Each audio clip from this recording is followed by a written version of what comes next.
منحة السفر 750 اورو اللي ديتوها ممكن تتعاقبوا عليها، وقلت لكم من قبل وما صدقتوش.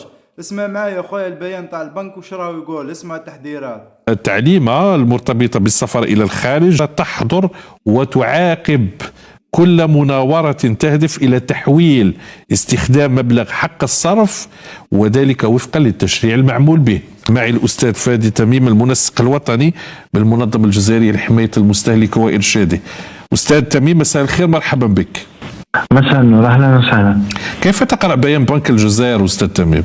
كان هناك تحذير اللي خاص بالاستيلاء على منحة السفر من طرف اشخاص وتحويلها الى غير مقصدها. ما نساوش انه نضال تاع سنوات من اجل تغيير منحة السفر اللي كانت 95 اورو وتحويلها الى 750 اورو امر يعني في صالح المستهلك. لكن خليني اقول لك يعني للاسف مع بداية تطبيق هذه المنحة ظهرت بعض الافعال للاستيلاء على هذه المنحة، ومنها بين قوسين بعض ما نقولوش يعني وكالات سياحية حقيقية، ممكن بين قوسين وكالات يعني تدعي انها وكالات سياحيه، مش واحد يروح يجمع 20 ولا 30 جواز سفر ويقوم بصرفها عن طريق بنك او بالتواطؤ مع شخص معين داخل البنك.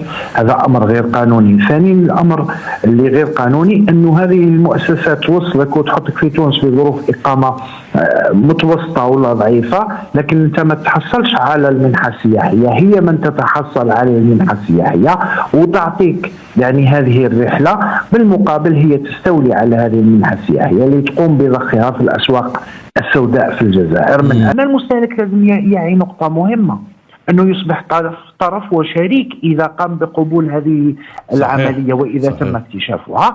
وايضا المسؤوليه الجزائيه تقع على الاشخاص هذو اللي اصبحوا يعني يحاولوا يستولوا على المنحه السياحيه ويضخوها في الاسواق السوداء او يقوموا ببيعها في السوق السوداء.